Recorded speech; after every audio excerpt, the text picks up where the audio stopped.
May binabanggit siya mga kababayan na kapatid siyang Chona. Sino si Chona? Tapos bakit mo sinasabing uuwi ka na, hindi ka pa magaling?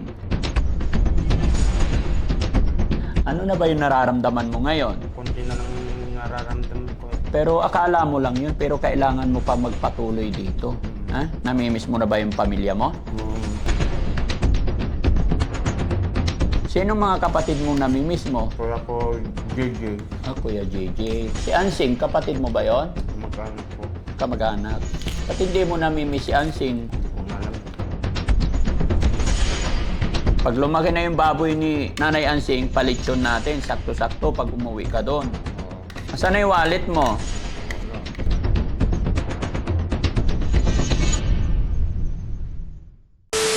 Ano ulam mo? Chapsuy. Oo, kuya. Ha? Oo, kuya. Kumakain ka rin yan, chapsuy. Oo, kuya. Galing. Sige, kain ka lang. Ang sarap? Hap, kuya. Very good. Gulay kami ngayon mga kababayan at saka daing. Toli, kumain na to eh. Kaya lang kain siya ulit. Napapadalas yung kain niya kasi dahil sa vitamins nila. At saka medyo natuto na maglakad mga kababayan. Ikot siya ng ikot. Tapos pagkatapos niya mag-ikot diyan sa loob, nagugutom. At ang bilis mo magutom ngayon? Oo, kuya. Ba't mabilis ka magutom? Oo, kuya. Okay, kain ka lang. May binabanggit siya mga kababayan na kapatid siyang Chona. Sino si Chona? Kapatid ko, kuya. Chona. Tapos bakit mo sinasabing uuwi ka na, hindi ka pa magaling? Sabay na ako, wala naman akong ginagawa dito sa amin.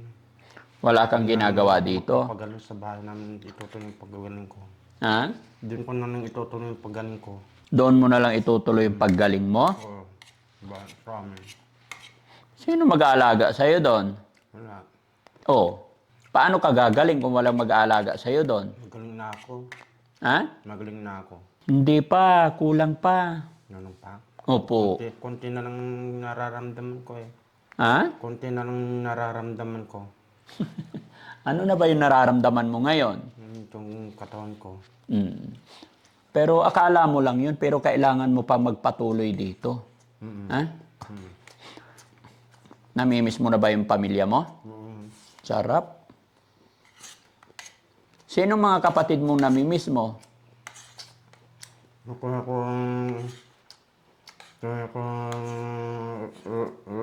Kaya ko, JJ. Kuya JJ. Sino pa? Nagano sila. Si Chona. Oo. Si Ansing, kapatid mo ba yon? Kamag-anak ko. Kamag-anak. Ba't hindi mo namimiss si Ansing? Nasaan siya? Hindi mo alam kung nasaan siya. Hindi ko nga alam eh. Hindi mo namimiss yon? Namimiss din. Oo. Pero hindi mo kapatid talaga yon. Kamag-anak kami. Kamag-anak talaga. Anong masasabi mo kay Nanay Ansing? Nakahingi na naman siya ng baboy. Ha? Humingi na naman siya ng baboy Sa? Ano sasabihin mo? Hindi alagaan ng maigi. Mabasa. Oo, nanghingi siya. Alagaan ng mabuting baboy.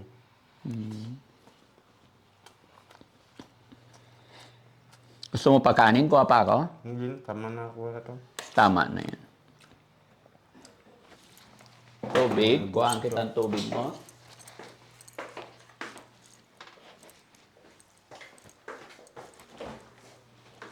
Ay, wala nang tubig dito. Ay, ito pala.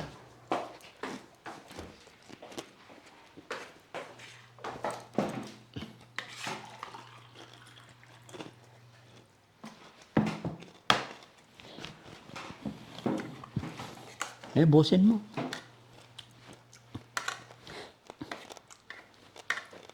Marunong na siya mga kababayan. Habagay mulat sa pool talaga, pag kumain siya, masinop talaga.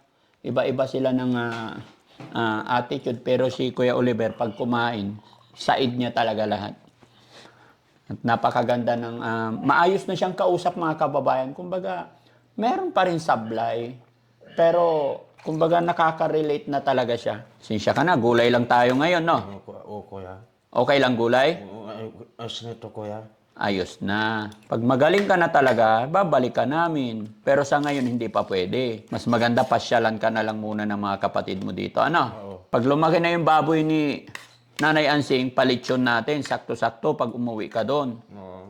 Asan na yung wallet mo? Nawala. Ha? Nawala, nabulog pa ako. Ha? Nawala. Hindi, nandyan lang. Tinabi lang ni Yaya. Tinabi niya si Philip. Ha? Tinabi niya si Philip sa. O, itinabi niya, baka mawala kasi.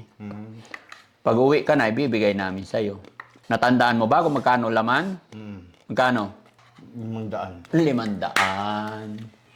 Matalino, alam niya.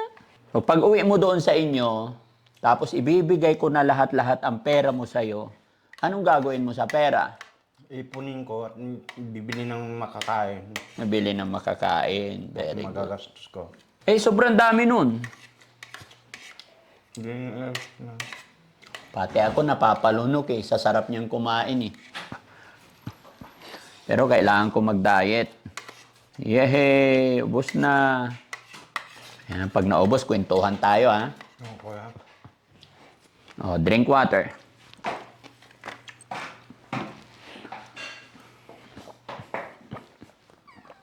Di ba? Kung ganito sana ang ginawa ng kamag-anak nito noon, nagka-problema, hindi na lumala ng ganito kalalim yung problema. Biruin nyo mga kababayan, 4 na buwan sa pagamutan, and then dito, may 1 buwan na ba siya sa atin? So sabihin natin 1.5 months. Ang laki na improvement, nakakausap, matino, di ba? Although, gaya ng sinabi ng kamag-anak, kawalan, kahirapan, hindi sila masyado maalam ka na ganito ang nangyari. No?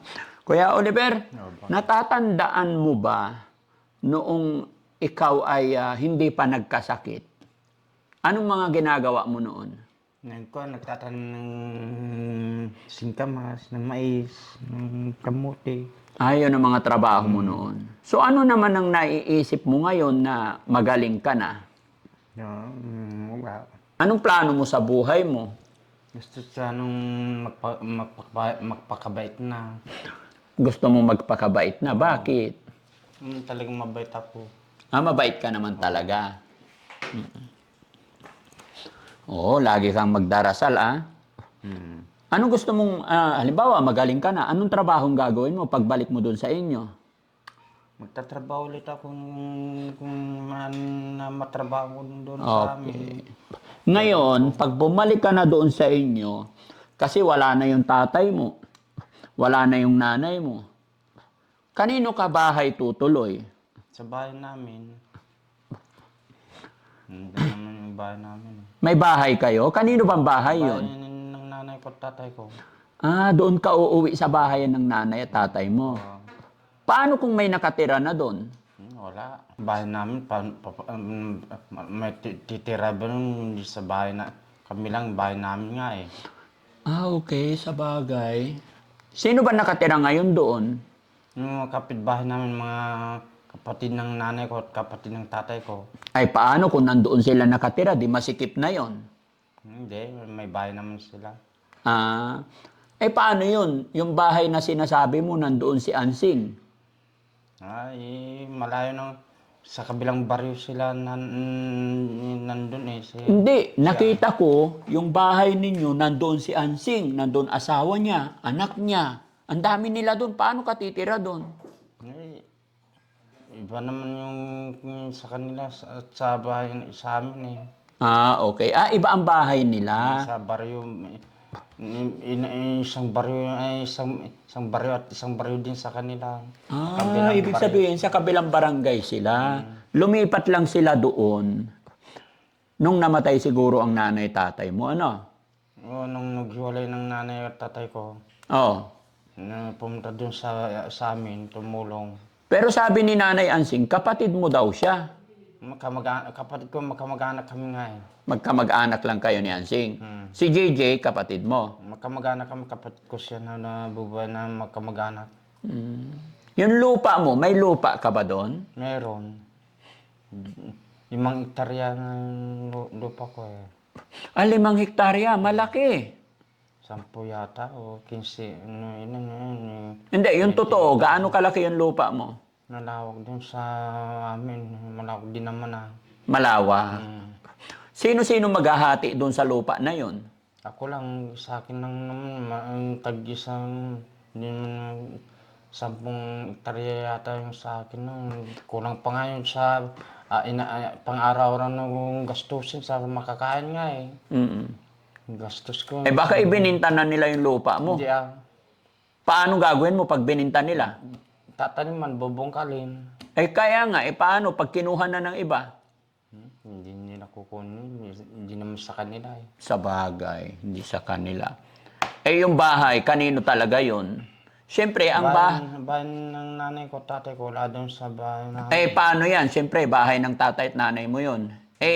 Patay na si nanay at tatay mo. Sino nang titira doon dapat? Nanay ko, tatay ko, Wala na si nanay, tatay mo, patay na eh. papay ba naman, mamamatay ba naman yun? Hindi, Patay na sila. Hindi patay. Patay na. Buhay pang nanay at tatay ko. Patay na sila, Kuya Oliver. Wala na Sige, sila. patay na kung patay. Ha? Patay na kung patay sila. Hindi ka ba nalulungkot nung namatay mama at papa mo? Nalulungkot ako kapag wala sila. Nalulungkot ka. Kung sakaling nabubuhay yung nanay at tatay mo, anong sasabihin mo sa kanila? Tatay, nanay, kumusta kayo? Sabi. Ano bang ginagawa ng tatay mo sa'yo noon, nung nabubuhay siya? Tatay ko nagde-deliver ng gulay. Nagde-deliver gulay. Yung nanay mo? Labandera. Inaalagaan ka ba ng nanay mo noon? Oo. Anong ginagawa niya sa'yo? Pinapalaki niya ako, binibisan para mabuhay. Binibihisan ka. Si Nanay Ansing, anong ginagawa niya sa'yo? Ganun din yung sa kanya, yung buhay niya. Okay. Yung iba mong kapatid, siyempre, JJ, Nanay Ansing, Jonah, sino pa?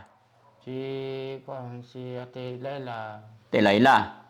Yung lalaki dun sa unahan, di ba yung unahang bahay, kuya mo rin yun, pinakapanganay. Anong pangalan nun? Sino. Yung unang bahay dito, yung tapat ng pinagparkingan natin ng sasakyan, nung sinundo natin si Ate Ansing. Hindi ko kilala yun. Hindi mo maalala? Wala naman. Sige, mapapanood ni Nanay Ansing to. Anong sasabihin mo sa mga kapatid mo? Ha? Anong sasabihin mo sa kanila? Wala na yata. Sige, inom ka. Paparefill natin. Anong sasabihin mo sa mga kapatid mo? Mapapanood nila ito.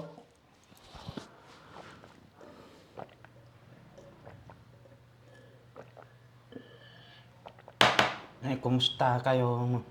Huwag kayong mag-alala, nasa mabuti naman ako. Sabihin mo, kumakain ka naman ng maayos. Oo, kumakain ako ng maayos. Nakakatulog ng maayos. Ito ng maayos. Hintayin niyo ako dyan. Pag magaling na ako, kunama. Oo, sabi ko, hintayin niyo ako niyan, babalik ako. Ilocano. Kausapin mo sila sa Ilocano. Hintayin niyo ako dyan. Maayos na ako dito. Maayos na maayos. Okay. Galing-galing naman ni Kuya Oliver, no? Nakaligo ka na kanina? Nakaligo na ako. Tingnan nyo mga kababayan, nakapantalon pa yan. Tayo ka, pakita natin. Pakita natin, tayo. Ang alin? Ha? Ang alin? Ha? Ang alin? Yung pantalon mo, ipakita natin. Ayan. Lumaki na ang tiyan. Oy, bulsa pa yan, ha? Ganda yan. No? Ano masasabi mo? Maganda yung pantalon? Maganda nga eh.